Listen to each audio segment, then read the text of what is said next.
Nuevamente, gracias por su compañía. Dormir bien no es solamente un asunto placentero, también tiene beneficios enormes para la salud. Mejora el corazón, lo protege, mejora la memoria, entre otros beneficios que, por ejemplo, también ayuda al estado de ánimo. Pero cuando comenzó la pandemia, muchas personas también comenzaron a tener problemas para conciliar el sueño de forma correcta. De hecho, escucha este dato, el estudio latinoamericano de trastornos de sueño explica que antes el 30% de las personas presentaban insomnio. Ahora el porcentaje se duplicó. 60% de la gente no puede dormir bien. Así que nosotros por eso pensábamos en realizar este tema para poder darle a usted herramientas y formas de que logre conciliar el sueño como tiene que ser. Otra cosa, ¿qué relación ha tenido la pandemia con que haya tanta gente que esté presentando trastornos del sueño? La especialista en medicina del sueño, Liliana Estrada, está con nosotros para ayudarnos a desarrollar el tema. Doctora, qué gusto. Buen día, Omar, muchas gracias. Puntualmente, doctora, ¿cuál es el beneficio de dormir bien? Bueno, el beneficio de dormir bien, imagínense que nosotros dormimos aproximadamente 25 años de la vida. Eso significa 1/3 de todo el tiempo que nosotros vivimos lo pasamos durmiendo. Entonces, el sueño tiene relación con la regulación de todo nuestro sistema nervioso autónomo, que es una pequeña parte de todo nuestro sistema nervioso central. Tiene que ver con toda la regulación endocrina y neuroendocrina, además de la preservación de la energía, para que nosotros durante la noche podamos preservar esa energía para poderla utilizar durante las horas de vigilia. Tiene a su cargo también el cuidado de nuestro sistema inmunológico, ¿verdad? Un sistema inmunológico mal dormido no funciona bien. Y tiene también a su cargo estabilizar el ánimo, librarnos de lo que decías, ¿verdad? De trastornos anímicos o fluctuaciones del ánimo. Entonces, el sueño tiene un sinnúmero de funciones. Doctora, ¿hay gente que tiene predisposición a no dormir bien? Definitivamente. Hay unos genes que se llaman los genes clock o reloj que están en nuestro cerebro, y estos genes se encargan de regular, son aproximadamente 47, de estar a cargo de esta regulación que llamamos circadiana.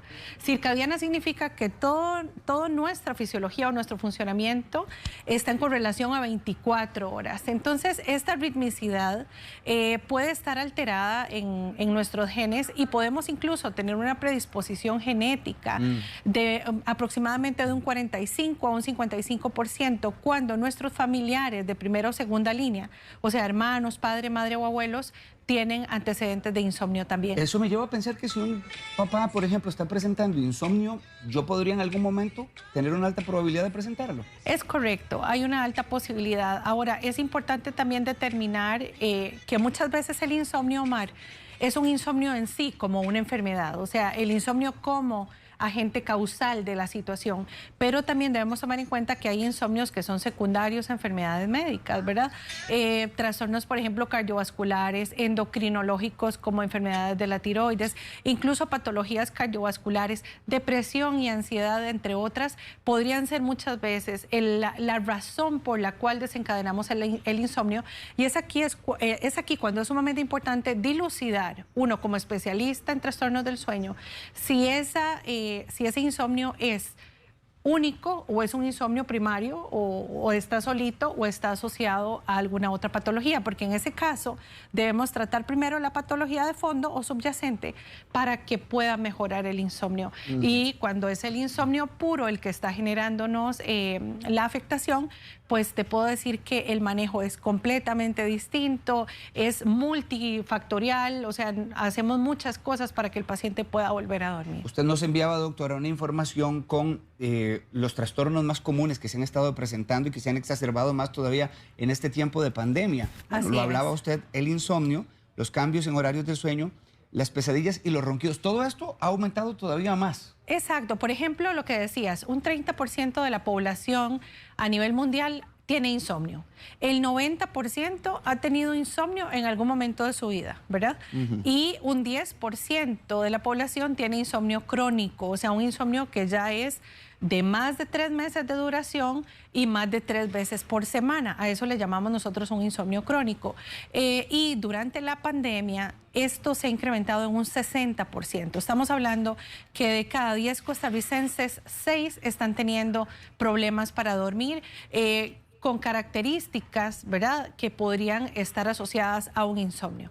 Los cambios de horarios es de lo más importante. Recordemos que parte de lo que a nosotros nos produce esa ritmicidad circadiana son las rutinas, pero no solo la rutina de la hora en que nos despertamos o nos acostamos, sino rutinas de ejercicio, horarios de alimentación, y todo esto obviamente ha cambiado. Hasta el hecho de con cuáles personas nos relacionábamos, qué días íbamos a la iglesia, qué días teníamos que ir a X clase. Todo esto hace que nosotros tuviéramos un ritmo, una rutina, y la perdimos durante la pandemia. Unido a esto también toda aquella activación emocional que tuvimos, en donde tenemos preocupación, angustia, un estrés agudo, la ansiedad, la depresión y nuestra respuesta al estrés agudo se han incrementado también prácticamente al doble durante la pandemia. Entonces, obviamente, cuando tenemos una dificultad para dormir que se correlaciona a nuestro estado de paz emocional o de nuestra regulación emocional, pues obviamente todos estos aspectos que tienen que ver con una activación emocional de preocupación, angustia, etcétera, pues termina provocándonos todavía más insomnio. Dentro de todos estos aspectos bien puntuales que usted está mencionando, doctora, que han interferido en el sueño de las personas, ¿qué papel juega el factor anímico? Súper importante, por dos aspectos diferentes. Uno es la regulación a nivel serotoninérgica, ¿verdad? Y también, por otro lado, el sistema autónomo nuestro. ¿Qué es el sistema nervioso autónomo? Para poderle aclarar un poquito más a la población que nos está viendo. El sistema nervioso autónomo es una parte de nuestro sistema nervioso que se encarga de tenernos como alertas y además listos para huir o para sobrevivir. Es como un estado de emergencia en el que podemos ingresar. Entonces, el sistema nervioso simpático es el que se encarga de generar este tipo de reacciones, prepararnos para huir. Mientras que el sistema nervioso parasimpático es, como decirte, el que lo controla. Es más bien la parte que nos tranquiliza, que nos quita la angustia, que nos disminuye la reacción también fisiológica hacia el estrés. Entonces, durante el sueño, lo que debe prevalecer para que tengamos un buen dormir y una intención fácil para quedarnos dormidos es el sistema nervioso parasimpático. Mientras que durante la vigilia, el simpático es el que está todavía como en más prevalencia. Entonces, durante la noche necesitamos que el sistema nervioso parasimpático logre relajarnos para bajar esta activación tanto cognitiva en cuanto a pensamientos, preocupaciones y también la parte emocional. Y el sistema, todo lo que tiene que ver con neurohormonas como la serotonina, la norepinefrina, recordemos que las catecolaminas son la adrenalina y la noradrenalina y son sustancias que secreta el cuerpo cuando estamos bajo estrés.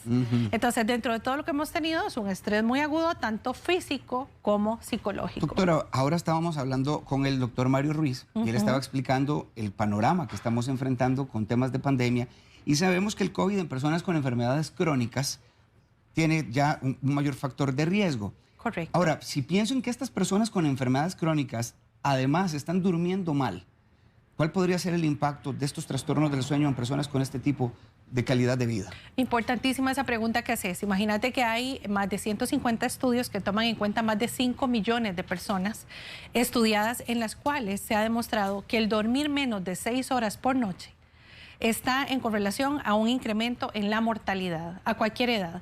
Estamos hablando de un incremento de alteraciones como la diabetes mellitus, hablamos de hipertensión arterial, incremento del riesgo cardiovascular, o sea, aumento del riesgo de infarto agudo al miocardio y de ictus, que son enfermedad cerebrovascular. Entonces, todo esto obviamente va a estar en correlación a que estamos durmiendo más mal ahora, ¿verdad? Pero también entendamos que hay personas que regularmente, Omar, duermen menos de 6 horas por noche. O sea, que ya lo ven como algo inmerso en su vida. Simplemente el tiempo total de sueño de las personas es de menos de 6 horas. Entonces, ya hay una correlación directa y totalmente dilucidada y clara de la disminución del tiempo total de sueño con, obviamente, el mayor riesgo o incremento de presentación de estas patologías o del empeoramiento de estas patologías ya preexistentes en un paciente. El uso de pantallas y aparatos electrónicos, doctora, que ahora por doquier, ¿verdad? Todo el mundo los utiliza y a toda hora. ¿Esto también podría incidir en que haya un mal dormir? Definitivamente, Omar. Yéndonos un poco hacia atrás, ¿cuál era la luz que teníamos antes? El fuego. Estoy hablando en eras, ¿verdad?, muy antiguas. Y obviamente ahorita nosotros tenemos un contacto con la luz prácticamente permanente. Lo tenemos a la mano 24/7, ¿verdad? 24 horas al día, 7 días de la semana. Entonces, prácticamente algo que nos hace a nosotros tener ese contacto directo constante con tecnología, con la posibilidad de tener luz eléctrica, hace que nuestro cerebro no entre en ese proceso circadiano del tiempo que debe pasar en vigilia o despierto y el tiempo que debe dormir.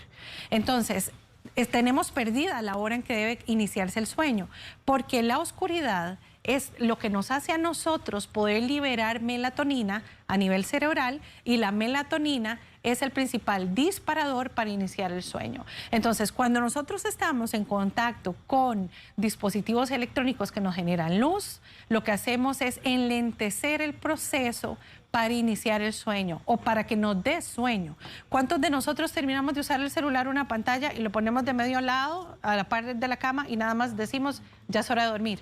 Y luego las consultas en la clínica de sueño son porque tardan 2 horas en poder conciliar el sueño. Es lo que yo esperaría naturalmente en una persona que acaba de dejar de usar la pantalla a las 8, a las 11 de la noche, que le dé sueño a la 1 de la mañana. Muchos acaban de decir, a mí me está sucediendo Exacto. eso. Doctora, vamos a hacer una pausa comercial y venimos con las propuestas y las herramientas para poder mejorar el sueño. Ya venimos, Liliana Estrada está con nosotros.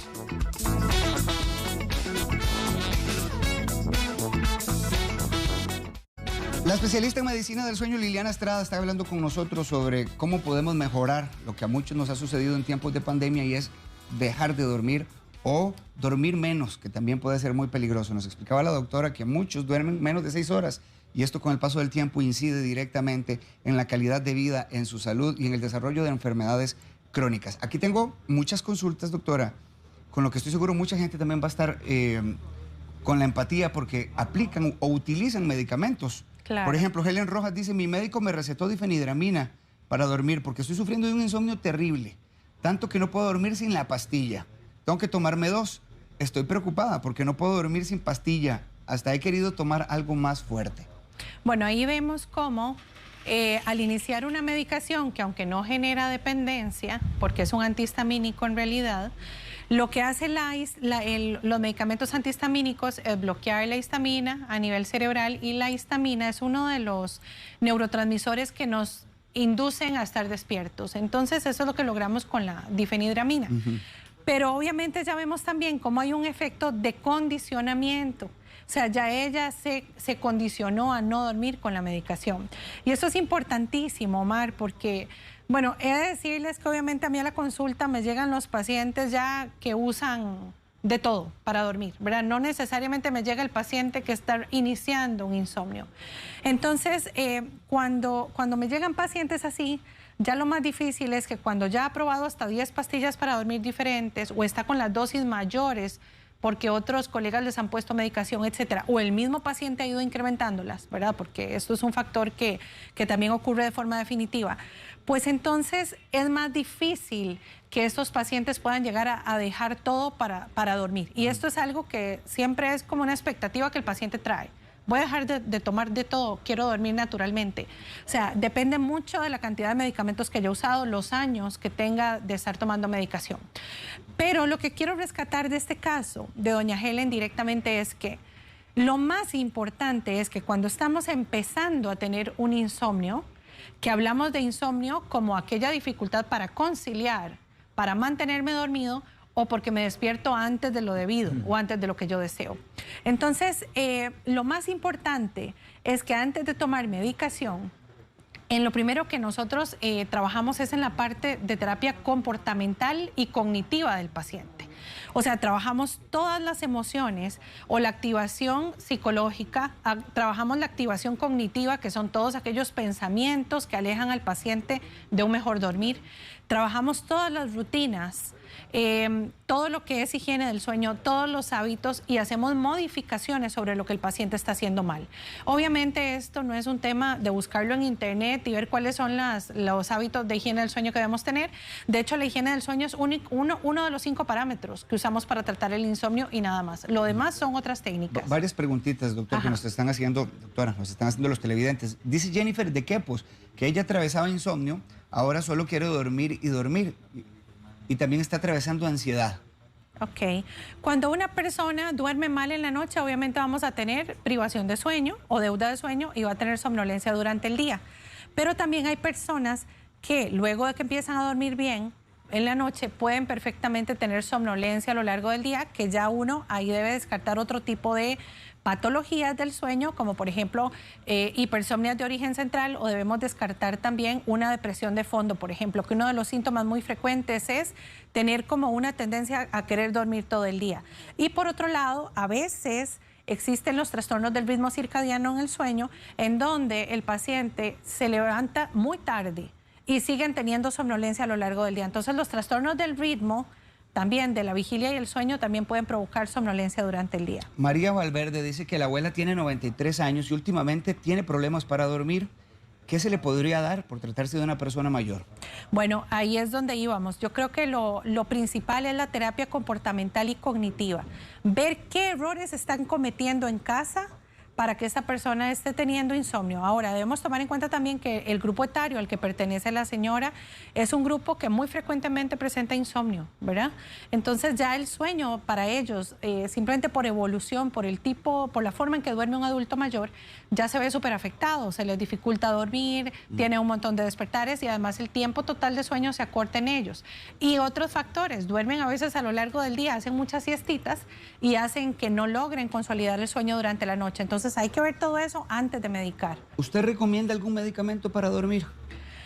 Pues recomendamos muchísimos. Hay una gama enorme que usamos para dormir, con tal de que el paciente tratemos de no llevarlo al último peldaño, ¿verdad?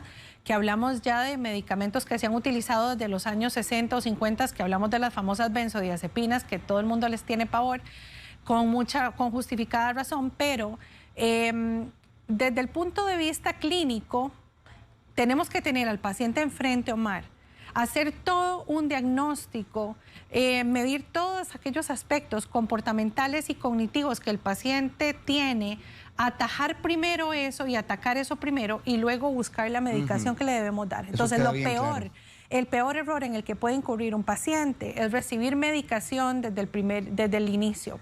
Ahora, si ya estamos hablando de un insomnio crónico, de un paciente que tiene mucho tiempo de dormir mal, pues obviamente tenemos que ponerlo a dormir para que incluso las ideas negativas que tiene sobre el acto de dormir se vayan quitando. Muy bien, cierro yo la entrevista nada más con esta propuesta que nos enviaba la doctora de recomendaciones para que usted mejore su calidad de sueño. Estoy seguro que le van a servir muchísimo. Tómele una fotografía, también esa sería la idea. Tenga un horario similar al de antes, no use el dormitorio para pasar el día. Reinvente nuevas rutinas en su día y no tome mucho medicamento para dormir. Exacto. Los 2 puntos más importantes, no pasar el tiempo de estar despierto en la cama, ¿verdad? Esa es una de las principales terapias en las que incurrimos, que se llama restricción del tiempo en cama.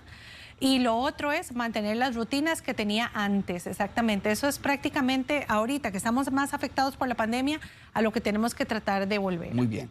La doctora Liliana Estrada, usted puede comunicarse con ella al 2221-9659, 2221-9659, y estoy viendo que la doctora tiene también sus redes sociales, como DRA.Liliana Estrada. Correcto. ¿Verdad? Usted coloca acá consejos, doctora, en Instagram. Siempre ¿Sí? Estamos colocando información valiosa para los pacientes. Estamos en Instagram y en Facebook también. Doctora Liliana Estrada. Doctora, muchas gracias. Gracias a ustedes. Un gusto.